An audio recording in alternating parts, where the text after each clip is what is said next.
তিতাস নদীর তীরে প্রায় ৩০০ বছর আগে গড়ে ওঠে এই নবীনগর বড় বাজার। প্রতিদিনের পাশাপাশি এখানে সপ্তাহে 2টি বড় হাট বসে। উপজেলার 21টি ইউনিয়ন ও একটি পৌরসভার ক্রেতা বিক্রেতাদের পদচারণায় সরগরম থাকে এই বাজার। সম্প্রতি আশুগঞ্জ নবীনগর সড়ক নির্মাণে জমি অধিগ্রহণের সময় পড়েছে বাজারের সিংহভাগ। সড়কের জন্য এখানকার জমি অধিগ্রহণ করলে বাজার ব্যবস্থা ধসে পড়বে বলে মনে করেন ব্যবসায়ীরা। একই সঙ্গে কর্মহীন হয়ে পড়ার আশঙ্কায় থাকবে হাজারো পরিবার ও বাড়বে দুর্ঘটনার আশঙ্কাও।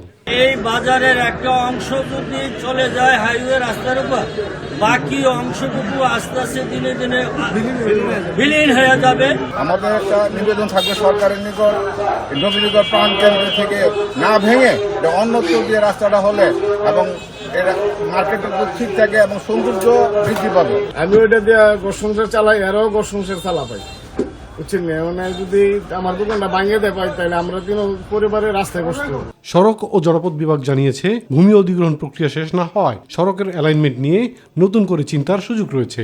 তবে তা নির্ভর করে উচ্চ পর্যায়ের তদন্ত কমিটির যাচাই বাছাইয়ের উপর।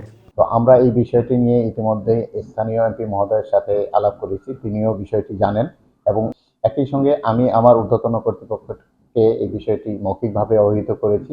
2018 সালে আশুগঞ্জ নবীনগর 20 কিলোমিটার দীর্ঘ সড়ক নির্মাণের কাজ শুরু করে সড়ক ও জনপথ বিভাগ, যার ব্যয় ধরা হয়েছে 436 কোটি টাকা।